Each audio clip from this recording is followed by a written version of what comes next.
जो बच्चे इस नई एडवर्टीजमेंट में, जिसका पोर्टल 11 जनवरी को ओपन हो रहा है, उसका जो एज कैलकुलेशन है वो 1 जनवरी 2026 से होगा।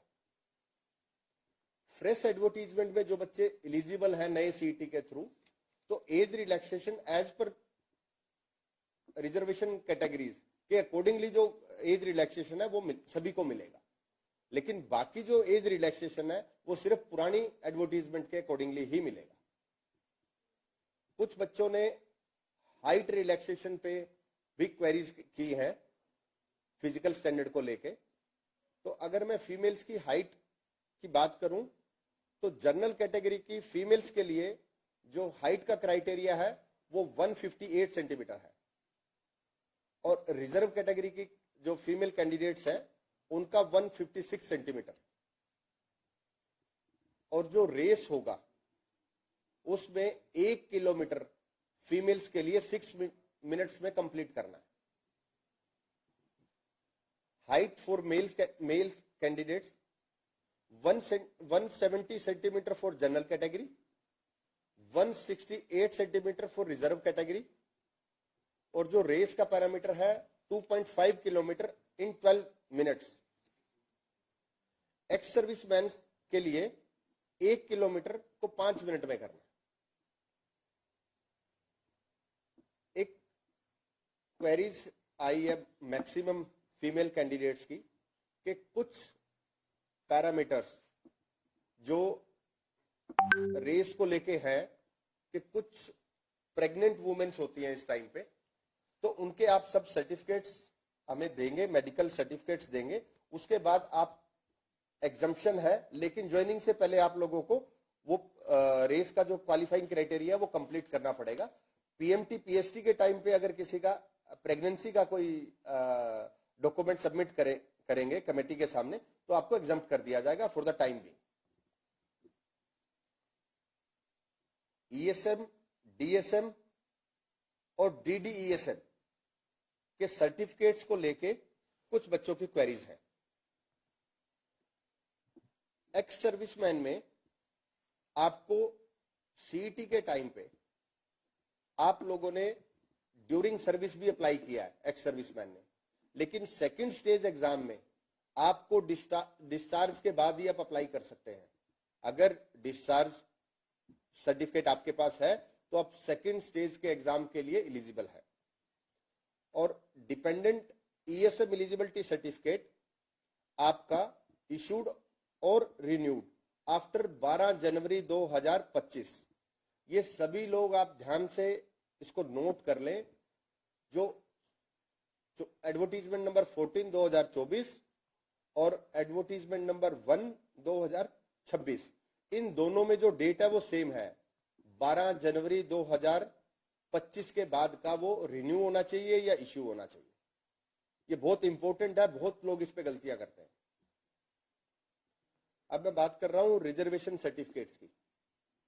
रिजर्वेशन सर्टिफिकेट्स में बीसीए, बीसीबी, ईडब्ल्यूएस, इन सब के सर्टिफिकेट्स 1 अप्रैल 2025 के बाद का इश्यू होना बहुत जरूरी है।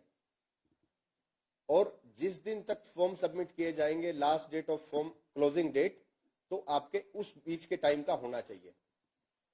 इससे पहले भी इस पर्टिकुलर इश्यू पे लिटिगेशन हुई है। आप जरूर ध्यान रखें कि जो डेट्स है, डेट्स बहुत इंपॉर्टेंट है इन सर्टिफिकेट्स के लिए, अदरवाइज आपकी जो एप्लीकेशन है वो रद्द कर दी जाएगी।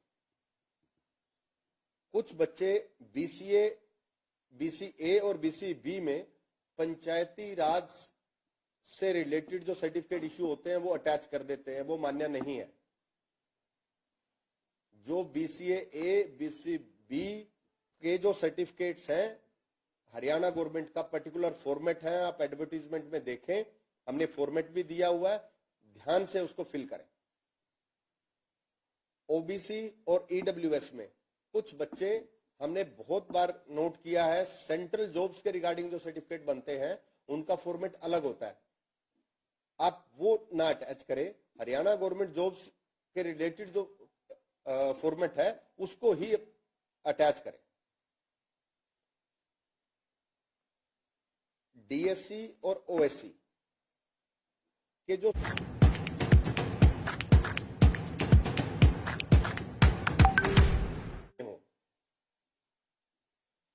क्योंकि इस डेट पे नोटिफिकेशन हुआ था, ओएससी और डीएससी का बाइफर्केशन हुआ है, तो इसके अकॉर्डिंगली ये सर्टिफिकेट, कुछ बच्चे एससी का जो सर्टिफिकेट है, ओल्ड सर्टिफिकेट, वो लगा देते हैं, वो इनवैलिड रहेगा। आपको ओएससी और डीएससी सर्टिफिकेट का ही सर्टिफिकेट अटैच करना है और वो 13/11/2024 के बाद का इश्यू होना चाहिए। कुछ बच्चों का क्लैरिफिकेशन था पीडब्ल्यूडी कैंडिडेट्स के लिए, लेकिन पीडब्ल्यूडी कैंडिडेट्स पुलिस डिपार्टमेंट में, क्योंकि मेडिकल फिटनेस सर्टिफिकेट इश्यू होता है, तो पीडब्ल्यूडी की सीट्स पुलिस डिपार्टमेंट में नहीं होती है।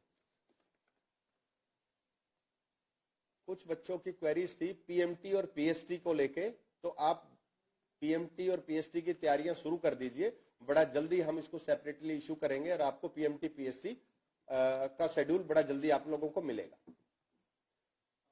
सिलेबस के रिगार्डिंग, सिलेबस ऑलरेडी एडवर्टीजमेंट में है, हमने अनाउंस किया है, आप उसको देखें। और मार्क्स का जो बाइफर्केशन है, 97 marks for the written exam और एनसीसी के लिए 3 एडिशनल, एनसीसी सर्टिफिकेट के लिए 3 मार्क्स का एडिशनल एक पैरामीटर है।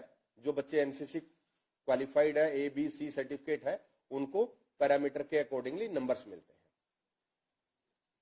इसके अलावा जो बच्चे फॉर्म फिल करते हुए फोटो अपना क्लियर नहीं लगाते, एक पर्टिकुलर रेजोल्यूशन का फोटो जो क्लियर लेटेस्ट फोटो वो आपको लगाना चाहिए। कुछ बच्चे एड्रेस फिल नहीं करते प्रॉपरली, और अगर एड्रेस फिल नहीं करते तो उससे इम्पैक्ट ये आता है कि जब हम एग्जामिनेशन सेंटर एलोकेट करते हैं तो एड्रेस के बेसिस पे ही करते हैं, तो वो आपका दूर जा सकता है किसी पे, तो आप प्रॉपरली अपना एड्रेस फिल करें। और जो सर्टिफिकेट, जो फॉर्म्स आप लोग फिल कर रहे हैं, उस फॉर्म्स को अपलोड करने के बाद उसको, उससे पहले आप सारी तैयारियां कंप्लीट कर लें, जैसे कि सर्टिफिकेट प्रॉपर लगे हैं, उनकी डेट्स ठीक है, कोई सर्टिफिकेट ऐसा तो नहीं है जो मिसिंग है, उसके बाद ही उसको साइन करके अपलोड करें। कुछ बच्चे अपलोड ही नहीं करते, उनका एप्लीकेशन रद्द हो जाता है, और कुछ बच्चे विदाउट साइन अपलोड कर देते हैं। एक सबसे ज्यादा जो इशू कमीशन ने आइडेंटिफाई किया है कि बच्चे फॉर्म खुद फिल नहीं करते, तो मेरी आप सबसे रिक्वेस्ट है कि आप फॉर्म खुद फिल करें। और आप अगर फॉर्म फिल खुद भी नहीं कर पा रहे हैं, तो आप फॉर्म का जब प्रिंट आउट लेते हैं तो उसको अच्छे से रीड करें, उसको चेक करें, एक एक पैरामीटर बहुत इंपॉर्टेंट है, तो उस पैरामीटर को आप चेक करें कि कोई ऐसा तो नहीं है जो आपकी फॉर्म को रद्द कर देगा। और बहुत सारे ऐसे बच्चे हैं जिनका फॉर्म प्रॉपरली फिल नहीं होता और वो सिलेक्शन जोन में होते हैं, लेकिन उनका रिकमेंडेशन लेटर हम लोग नहीं कर पाते क्योंकि उनके फॉर्म में गलती होती है। इसके अलावा कुछ लोग, जैसे 2-3 दिन पहले मैंने क्लैरिफिकेशन भी दिया सोशल मीडिया के माध्यम से, कि कुछ बच्चों की क्वेरी ये थी कि एक जॉब ज्वाइन करने के बाद स्कोर इनवैलिड हो जाएगा। उसमें आप सीईटी पॉलिसी में देखें, क्लोज बिल्कुल क्लियर है, वहां मेंशन्ड है कि अगर आप कोई नौकरी ज्वाइन करते हैं, उसके 90 दिन के अंदर अंदर आप सेम पे स्केल की किसी भी नौकरी पे स्विच कर सकते हैं, अगर कोई ऐसा रिजल्ट डिक्लेयर होता है या आपका कहीं सिलेक्शन होता है। और 19 डेज के बाद उस पे स्केल पे आपको बार कर दिया जाएगा, लेकिन हायर पे स्केल पे आप सभी जॉब्स के लिए एलिजिबल है जब तक आपका सीईटी स्कोर वैलिड है। लेकिन मैंने खुद भी इसको देखा है, हमारी सोशल मीडिया टीम ने भी देखा है कि कुछ बच्चे जब ऐसी खबरें आती हैं तो वो इस पे बहुत ज्यादा क्वेरीज करते हैं और किसी पे भी विश्वास कर लेते हैं। तो प्लीज आप ऐसा ना करें। आपको कोई भी क्लैरिफिकेशन चाहिए तो आप कमीशन से ले सकते हैं, मुझसे मिल सकते हैं, मेंबर साहिबान से मिल सकते हैं, सेक्रेटरी साहब से मिल सकते हैं। तो आप पैनिक क्रिएट ना करें और उसकी क्लैरिफिकेशन पे जाएं। कुछ यूट्यूबर्स सोशल मीडिया पे और अदरवाइज जो खबरें प्रॉपर वेरिफिकेशन के बाद नहीं करते, आप उसको वेरीफाई कर लें और वेरीफाई करने के बाद जो भी आपका नेक्स्ट स्टेप है उस पर जाएं। दूसरा जो सीएससी सेंटर का एक इशू आया है कि सीएससी सेंटर पे आप लोग फॉर्म फिल कराते हैं, जो बहुत सारे बच्चे हमें बोलते हैं, आप उनसे फिल करा सकते हैं, लेकिन कोशिश ये करें कि आप खुद फॉर्म फिल करें। बहुत बार ऐसा देखा गया है कि किसी बच्चे के सर्टिफिकेट किसी दूसरे बच्चे के साथ अटैच कर दिए जाएंगे, बहुत बार ऐसा देखा गया है। तो वो जब आप साइन करते हैं तो ध्यान करें इन चीजों का। तो जो ये क्वेरीज थी, ये जो हमारे सामने आई है, जो आप लोगों ने रखा, तो ये तो मैंने सारी चीजें जो आई हैं वो आप लोगों को क्लियर की हैं। कुछ लाइव में अगर कुछ है तो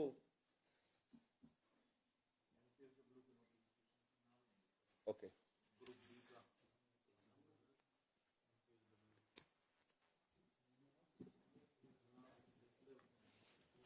एक बच्चे ने क्वेरी की है कि रिवाइज रिजल्ट की ज्वाइनिंग। रिवाइज रिजल्ट जो है वो स्टे है, जब तक वो डिसाइड नहीं होता तब तक किसी भी बच्चे की हम ज्वाइनिंग कराने में असमर्थ हैं। तो जैसे ही case I think final stage पे है, जैसे ही वो डिसाइड होगा तो उसमें ज्वाइनिंग के प्रोविजन पे आगे काम करेंगे। जेबीटी मेवात कैडर में हम लोगों ने रिप्लाई फाइल किया है, इस पर्टिकुलर मैटर पे भी स्टे है और रिप्लाई फाइल हो गया, फाइनल स्टेज पे आर्ग्यूमेंट पे केस है। जैसा ही कंप्लीट होगा इसमें प्रोसेस स्टार्ट करेंगे। Group C waiting, group C waiting में रेगुलर मीटिंग्स चल रही हैं चीफ सेक्रेटरी ऑफिस से, और बड़ा जल्दी ही इसमें आप लोगों को हम एक इसको क्लियर करके, कुछ टेक्निकल इश्यूज है इसको रिमूव करके हम जेबीटी वेटिंग लिस्ट के लिए आपको वेटिंग लिस्ट का प्रोविजन करके देंगे। ओके।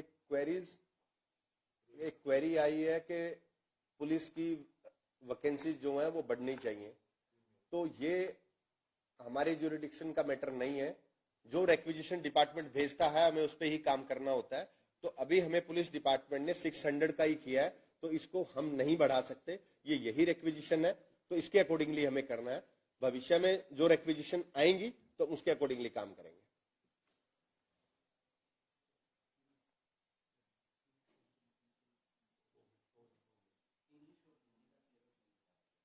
इंग्लिश और हिंदी का पुलिस भर्ती में सिलेबस के रिगार्डिंग, सिलेबस एडवर्टीजमेंट के साथ है और उसमें लिखा हुआ है कि इसका बाइफर्केशन क्या होगा।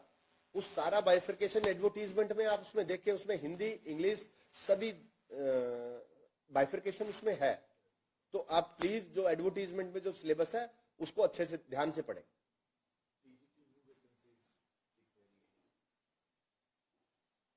टीजीटी में हमें कोई मिली है अभी? टीजीटी की कोई वैकेंसीज हमें रिसीव हुई? टीजीटी के लिए एक क्वेरी आई है कि टीजीटी में न्यू वैकेंसी कब तक आएंगे। अभी तक हमारे पास टीजीटी की कोई भी वैकेंसी रिक्वेजिशन है वो रिसीव नहीं हुई है। जैसे ही रिसीव होंगी तो उसमें नेक्स्ट प्रोसेस स्टार्ट होगा।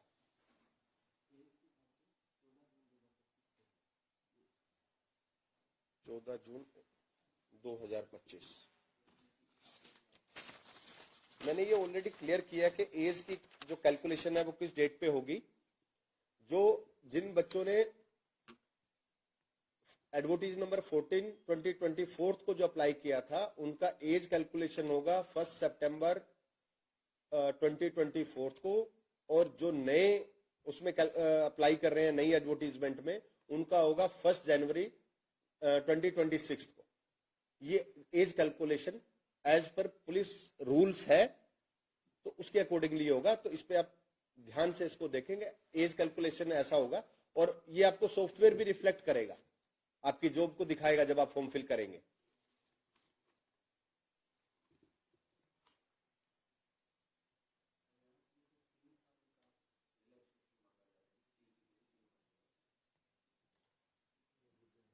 एज रिलैक्सेशन के रिगार्डिंग मैटर कमीशन ना तो एज रिलैक्सेशन दे सकता, ये सरकार का काम है। और कुछ बच्चे मुझसे भी मिले थे और आई थिंक बच्चों ने रिप्रेजेंटेशन भी दिया है चीफ सेक्रेटरी साहब को। तो जैसे ही कोई इंस्ट्रक्शन आएगी उसके अकॉर्डिंगली हम एक्ट करेंगे। अभी हमारे पास ऐसा कोई इंस्ट्रक्शन नहीं है, तो इस पर्टिकुलर स्टेज पे तो मैं नहीं कर सकता। अगर गवर्नमेंट इसका डिसीजन लेती है तो उसके बाद ही हम उसमें फर्दर एक्टिविटी कर पाएंगे।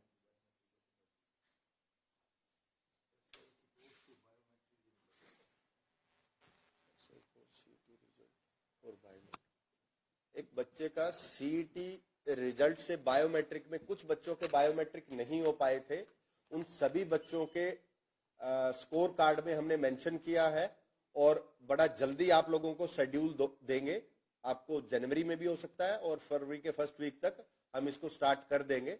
तो आपको बायोमेट्रिक के लिए वेरिफिकेशन के लिए कमीशन एक शेड्यूल जारी करेगा और आप प्लीज उसमें आके बायोमेट्रिक करवाएं।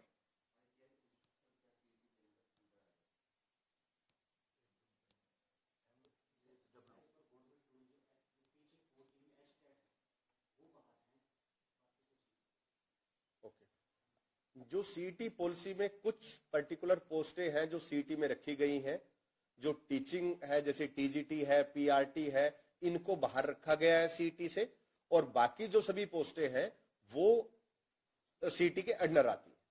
तो आप सीईटी पॉलिसी अगर पढ़ेंगे तो आपको किसी भी पैरामीटर पे आपको पता लगेगा कि कौन सी पोस्ट सीईटी के अंडर है और कौन सी सीईटी के प्रीव्यू से बाहर रखी गई है।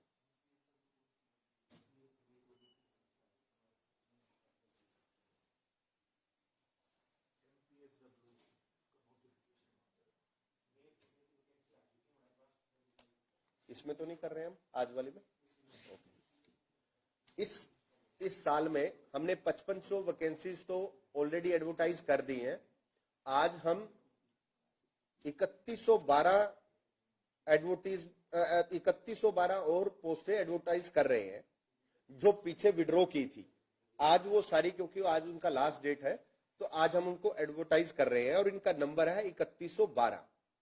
अगर उसमें से मेन जो मैं पोस्टें बोलूं, एक फिटर की पोस्ट है, ड्राफ्टमैन की पोस्ट है, ऑटोकैड की पोस्ट है, फॉरेस्टर है, स्टेनो है, ऑपरेटर है, ऐसी नंबर ऑफ पोस्टें हैं जिनका नंबर है 3112। वो आज हम एडवर्टाइज कर देंगे। तो तकरीबन 8800 के आसपास एडवर्टीजमेंट हो जाएंगी आज कंप्लीट, 5500 पुरानी और ये। तो आप लोग सारे पीएमटी, पीएसटी और ये बाकी पोस्टों की तैयारी करिए। इनका शेड्यूल हम जल्दी जारी करेंगे और जो इसके अलावा भी हमें कुछ रिक्वेजिशन रिसीव हुई है तो बड़ा जल्दी आपको उनका भी एडवर्टीजमेंट आपको आने वाले दिनों में देखने को मिलेगा।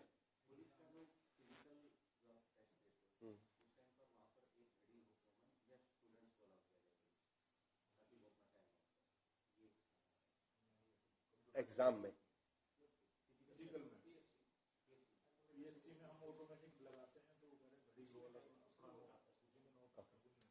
कुछ बच्चों की क्वेरीज है कि वहां पे टाइमिंग के लिए घड़ी लगी हो जब आप पीएम रेस के लिए जाएंगे पुलिस डिपार्टमेंट की भर्ती के लिए, वो पॉसिबल नहीं है क्योंकि आपकी टैग लगा होता है, एक चिप लगी होती है आपकी बॉडी में, जो जैसे ही आप एंटर करेंगे तो आपको उस पर टैग करेंगे और उससे ही, क्योंकि फ्रैक्शन ऑफ सेकंड्स भी कैलकुलेट करते हैं तो घड़ी से वो कैलकुलेट ही नहीं हो पाएगा। तो आप अपनी तैयारी रखें और आपको आइडिया होता है कि मैंने 2 किलोमीटर जो रेस है, जो बच्चे तैयारी करते हैं उनको टाइमिंग पता होती है कि मैं 2 किलोमीटर इस पैरामीटर पे कंप्लीट कर लूंगा। तो आपके इलेक्ट्रॉनिक जो डिवाइस है उससे ही ट्रैक हो सकता है, अदरवाइज वो फिजिबल ही नहीं है।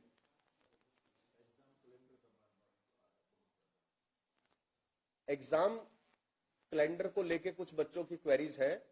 एग्जाम कैलेंडर में ये जो अभी एडवर्टाइज किया है इनको बहुत जल्दी आप लोगों को देंगे और एग्जाम कैलेंडर के लिए भी हम सरकार से बीच में 2-3 मीटिंग्स कर चुके हैं जिसमें बहुत अच्छी स्टेज पे हम चले गए हैं। जल्दी ही आप लोगों को वो भी एग्जाम कैलेंडर के लिए भी आपको जल्दी मिलेगा, लेकिन जो एडवर्टाइज किया है इनका तो आपको बहुत जल्दी हम लोग टेंटेटिव शेड्यूल जारी कर देंगे।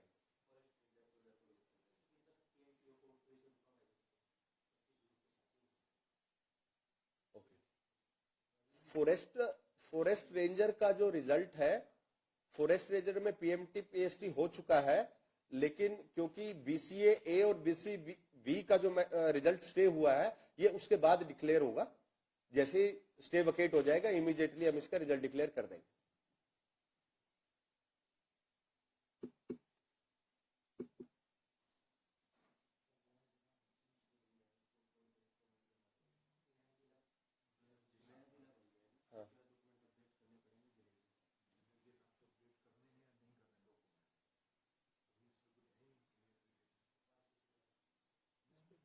क्या फर्क पड़ेगा?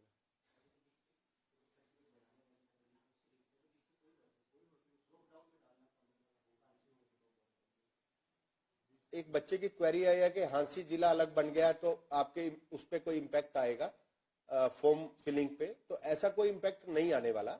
आप हिसार से भी भर सकते हैं, हांसी से भी भर सकते हैं, वो तो सिर्फ आपका एड्रेस है, बाकी पैरामीटर पे किसी पे कोई इम्पैक्ट नहीं आएगा। तो ऐसा कुछ भी नहीं है इस पे, आपके रिक्रूटमेंट प्रोसेस पे जिला बनने से कोई इम्पैक्ट नहीं आने वाला।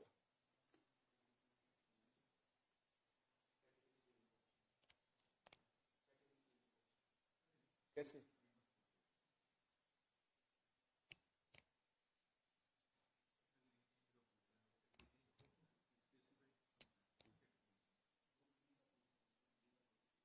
ग्रुप डी का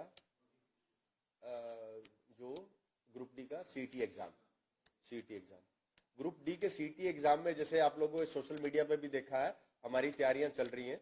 तो बड़ा जल्दी आप लोगों का हम पोर्टल लॉन्च करेंगे जिसमें आप एप्लीकेशन वो कर पाएंगे, उसके बाद शेड्यूल जारी करेंगे।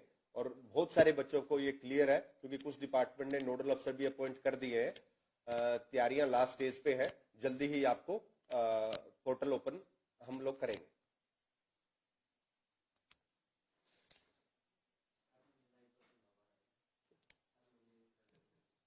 ये ऐसा रिक्वेस्ट कर रहे हैं, कुछ बच्चे रिक्वेस्ट कर रहे हैं कि हर महीने लाइव करने को, कि भी मैं हर महीने लाइव करूं, तो जो मुझे पॉसिबल तो नहीं लगता, लेकिन मैं आप लोगों से इतना जरूर कमिट कर सकता हूं कि जब भी कोई जरूरी मुद्दा होगा, आप लोगों का रिक्वेस्ट होगा, कुछ भी क्लैरिफिकेशन, तो मैं जरूर लाइव आऊंगा और आपके सवालों का जवाब दूंगा। अभी भी मैंने कोशिश करी है कि सारे ही जितने बच्चे का क्वेरीज रख रहे हैं उनको क्लियर करें, और हम कोशिश भी करते हैं क्लियर करने की।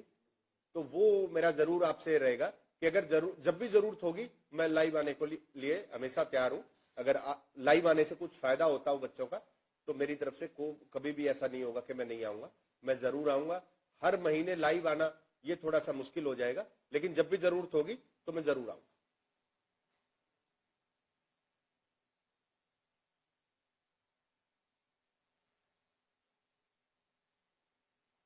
Last 2 queries.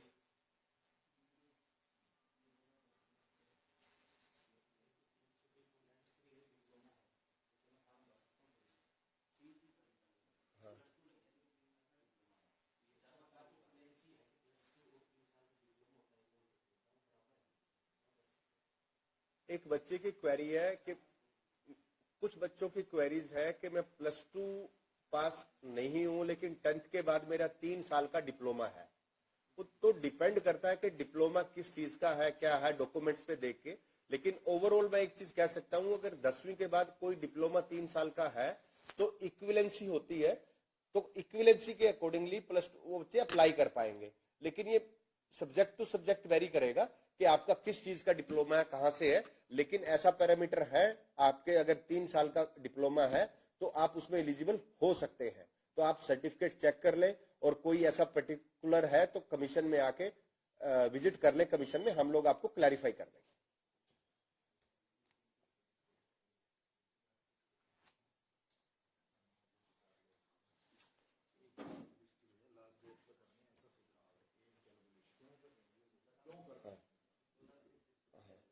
जो एज कैलकुलेशन आप बोल रहे हैं कि एज कैलकुलेशन कुछ बच्चे कह रहे हैं कि इन डेट्स पे क्यों हो रही है, एज कैलकुलेशन इन डेट्स पे इसलिए हो रही है, आप एडवर्टीजमेंट भी पढ़ेंगे तो उसमें बिल्कुल क्लियर है। इसीलिए मैं बार बार कह रहा हूं, एडवर्टीजमेंट पढ़े और उसके बाद आप अपना फॉर्म जो फिल कर रहे हैं उसको रीचेक करें।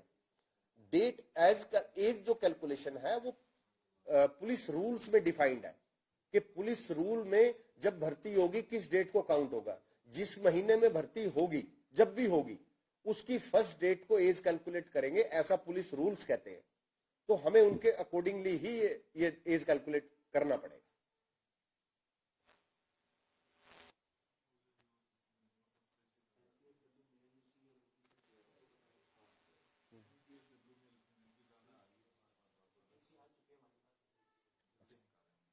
एमपीएसडब्ल्यू मेल,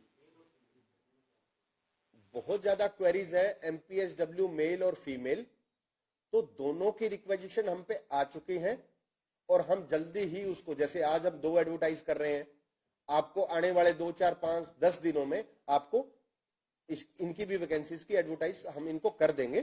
तो रिक्विजिशन हमारे पास आ चुकी है।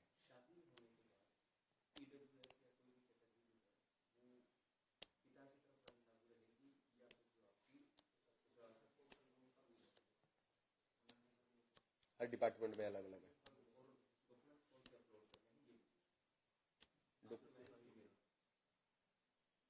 नहीं, इसमें दो क्राइटेरिया है कि ये बड़ा टेक्निकल क्वेश्चन है। अब शादी के बाद के कुछ ईडब्ल्यूएस के वो कर रहे हैं, ये काफी टेक्निकल क्वेश्चन है। इसमें जो विद इन स्टेट है उसका अलग इम्पैक्ट है, और अगर शादी हरियाणा से बाहर हुई है उसका इम्पैक्ट अलग है। तो दोनों पैरामीटर अलग है। मैं इस पे एक अलग से डिटेल क्लैरिफिकेशन सोशल मीडिया के थ्रू मैं शेयर कर दूंगा आने वाले 1-2 दिन में, तो आप लोगों को विद एग्जांपल तो ज्यादा बेटर होगा, वो आपको क्लियर हो जाएगा। हम दोनों ही क्लैरिफाई कर देंगे, नोट कर लो। इसके अलावा कोई क्वेरी नहीं। हमने कोशिश की है कि मैक्सिमम बच्चों की क्वेरीज को एड्रेस करें, और मुझे लगता भी है कि शायद हमने मैक्सिमम क्वेश्चंस लिए हैं बच्चों के। तो मेरा अंत में आप लोगों से यही उम्मीद है, हम ऐसे ही बीच बीच में आते रहेंगे, आप लोगों के साथ चीजें शेयर करते रहेंगे। लेकिन मैं आपसे उम्मीद करूंगा कि आप कमीशन के साथ खड़े रहे। आप लोगों के बिना हम बहुत अच्छा काम नहीं कर पाएंगे। अगर बच्चे कमीशन का साथ देंगे तो हम टाइमली रिक्रूटमेंट भी कर पाएंगे, और बहुत ऐसी चीजें हैं जो बच्चे हमें बताते हैं। आप हमें सजेशन भेजते रहें, फीडबैक भेजते रहें, और बीच बीच में जब भी ऐसी कोई रिक्वायरमेंट होगी तो हम आपके साथ लाइव में चीजें शेयर करते रहेंगे। और जो हमें आप लोगों से सपोर्ट चाहिए वो ये कि बच्चे कोई भी गलत खबर पे विश्वास ना करें, आप उसको वेरीफाई कर ले कमीशन से। हम हर बार आपकी हर क्लैरिफिकेशन का जवाब देने के लिए रेडी हैं। आप अपनी तैयारी शुरू कर दें, फिजिकल की भी और सेकंड स्टेज के स्किल एग्जाम की भी। आप अपनी तैयारी पे ध्यान दें, इन अफवाहों पे ध्यान ना दें, और बहुत जल्दी आपको शेड्यूल देंगे और आपको जल्दी ही इनका रिक्रूटमेंट प्रोसेस हम कंप्लीट करेंगे। अंत में मैं आप लोगों को सबको बधाई देता हूं एग्जाम्स के लिए कि आप अच्छे से तैयारी करें, और उम्मीद करता हूं कि आप लोग जल्दी ही सिलेक्शन जोन में जाएंगे। धन्यवाद।